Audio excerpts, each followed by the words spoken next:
Far from building bridges, China has been increasingly threatening its neighbor with its military. The numbers of Chinese Air Force incursions into Taiwan's air defense zone have gone up, as has the rhetoric from Beijing. China views Taiwan as a renegade province that needs to be reunited with the mainland. Now, this has forced Taiwan to double down on modernizing its own military.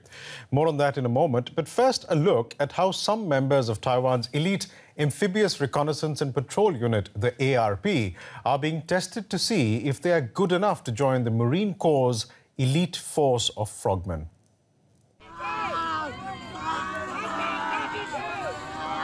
This is the final exercise of a brutal training course. The Marines call it the road to heaven. Getting over the line is not to be taken for granted. More than half of the 31 candidates failed to finish. This 26-year-old graduate says he knows what it takes to succeed. The first 3 days are very exhausting, but during the last few days it gets better after your body gets used to it. But of course you have to rely on your willpower and determination. The training is designed to test the stamina of the Marines and to eliminate those unable to withstand the pressure. All of those taking part have volunteered to do so. Some out of a feeling of patriotism. Others are keen to push themselves to their limits. Exercises include spending hours in the water after having had very little food or sleep for days. The main reason for being so harsh to them is to train their willpower, because our unit belongs to the Special Forces. So in times of war, we need to have stronger willpower and better physical abilities than other units. The Frogmen of the elite force are among those who would be deployed in the event of any conflict with China, which has been increasing military pressure on Taiwan of late. They would be expected to scout enemy locations and call in attacks. For such tasks, the trainers say, the men need to be able to cope with the harshest of conditions. And joining me now for more is Wenti Sung. He's a lecturer in Taiwan Studies at Australia's ANU College of Asia and the Pacific, and he joins me now from Taipei. Mr. Sung, how real is the fear of a Chinese invasion or attack in Taiwan? Well, I think while people do take the possibility of a military confrontation with China seriously, I think over time people have been simply living under the possibility or the shadow of a Chinese military confrontation scenario for easily over a quarter century by now. So I think over time people just begin to try to tune it out and live their lives for the most part. And I think for the general public, that's a sense they have. Obviously, for the government leaders and those who are in the military, they are being a lot more proactive in terms of finding out ways to improve their capacity and mitigate the risk of confrontation with China. Speaking of the response militarily, I mean, we look at military modernization that Taiwan is undertaking. I wonder if that is the cornerstone of Taiwan's strategy to counter the threat from China.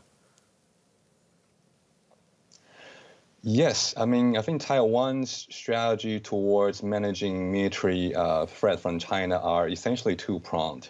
You can talk about it in terms of military modernization of Taiwan's forces itself, as well as more international and diplomatic endeavors. So just to talk about, I think the first point, Taiwan's own autonomous military capacity. Taiwan obviously knows that China is easily like 50, 60 times bigger than itself in population terms. So Taiwan is not going to try to outspend China dollar for dollar in terms of military procurement. Instead, what Taiwan tries to do is to find ways that it can cultivate niche capacities. So we talk about, for example, this thing called asymmetric warfare ability, where Taiwan's tried to increase things like missile launchers, more defensive ballistic missile defense systems, sea mines, and other ways like that, where Taiwan can kind of get defensive capacity on the cheap. And In addition to that as well, there is something to be said about finding ways to boost Taiwan's own reserve forces. And just at the end of last year, Taiwan was going ahead in terms of doing reform to its reserve forces structure, so as to sort of park part of that military capacity in the civilian everyday economy, so as to keep it more sustainable. Now, Defense Minister Chiu Kuo-cheng last year said in October that tensions with China are at their worst in 4 decades. Does Taipei see these getting worse this year? Well, Taipei certainly believes that there's a lot more need to take it even more seriously than it had in the past. I would say that in terms of actual degree of threat assessment, Taiwan is largely alert but are not alarmed at the moment.